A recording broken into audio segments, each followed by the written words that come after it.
चरित्रहीन स्त्री से प्रेम सिर्फ विनाश की ओर ले जाता है। राजा विक्रमादित्य का सारा समय ही अपनी प्रजा के दुखों का निवारण करने में बीतता था। प्रजा की किसी भी समस्या को वे अनदेखा नहीं करते थे। सारी समस्याओं की जानकारी उन्हें रहे, इसलिए वे भेष बदलकर रात में पूरे राज्य में, आज किसी हिस्से में, कल किसी और में घूमा करते थे। उनकी इस आदत का पता चोर डाकुओं को भी था, इसलिए अपराध की घटनाएं छिटपुट ही हुआ करती थी। विक्रम चाहते थे कि अपराध बिल्कुल मिट जाए ताकि लोग निर्भय होकर एक स्थान से दूसरे स्थान की यात्रा करें तथा चैन की नींद सो सकें। ऐसे ही विक्रम एक रात भेष बदलकर राज्य के एक हिस्से में घूम रहे थे कि उन्हें एक बड़े भवन से लटकता एक कमंड नजर आया। इस कमंड के सहारे जरूर कोई चोर ही ऊपर की मंजिल तक गया होगा।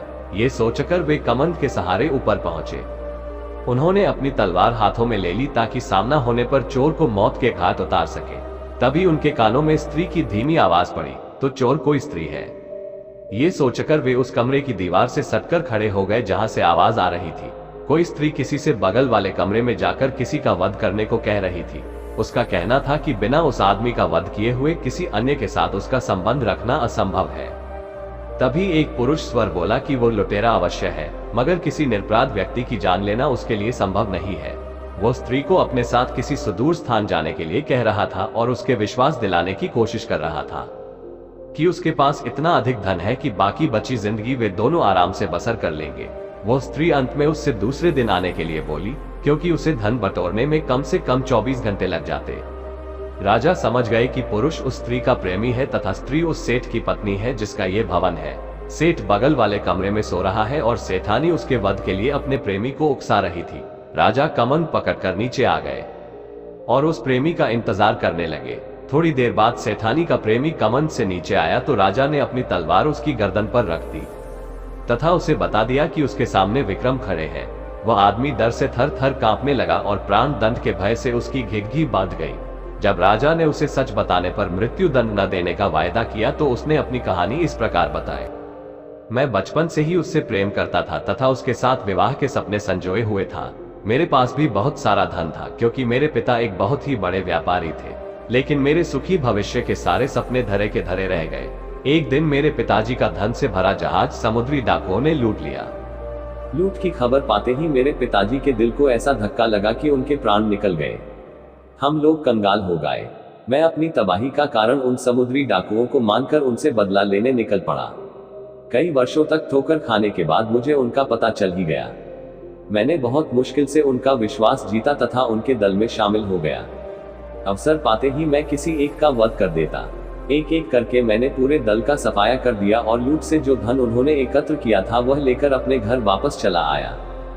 घर आकर मुझे पता चला कि एक धनी सेठ से मेरी प्रेमिका का विवाह हो गया और वह अपने पति के साथ चली गई। मेरे सारे सपने बिखर गए। एक दिन उसके मायके आने की खबर मुझे मिली तो मैं खुश हो गया। वह आकर मुझसे मिलने लगी और मैंने सारा वृत्तांत उसे बता दिया।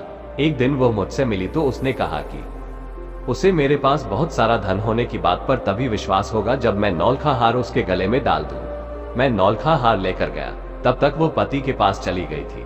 मैंने नौलखा हार लाकर उसे पति के घर में पहना दिया तो उसने अपने पति की हत्या करने को मुझे उकसाया। मैंने उसका कहने नहीं माना क्योंकि किसी निरपराध की हत्या अपने हाथों से करना मैं भयानक पाप समझता हूँ। राजा विक्रमादित्य ने सच बोलने के लिए उसकी तारीफ की और समुद्री डाकुओं का सफाया करने के लिए उसका कंधा थपथपाया। उन्होंने उसे त्रिया चरित्र नहीं समझ पाने के लिए डांटा। उन्होंने कहा कि सच्ची प्रेमिकाएं प्रेमी से प्रेम करती हैं, उसके धन से नहीं।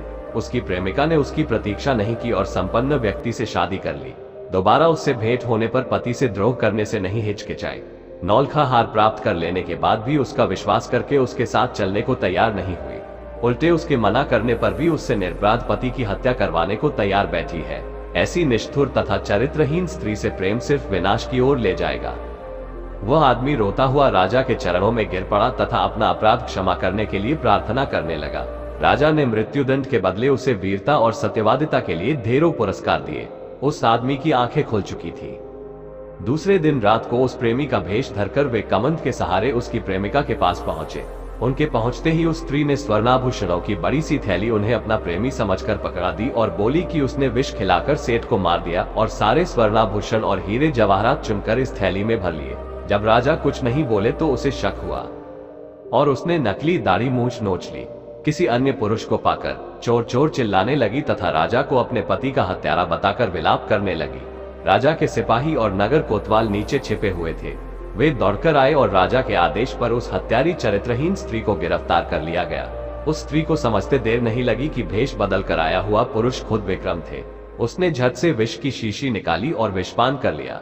दोस्तों, कैसे लगी आपको हमारी वीडियो? आखिरी वीडियो आपको पसंद आई हो तो इसे लाइक और सब्सक्राइब जरूर करें।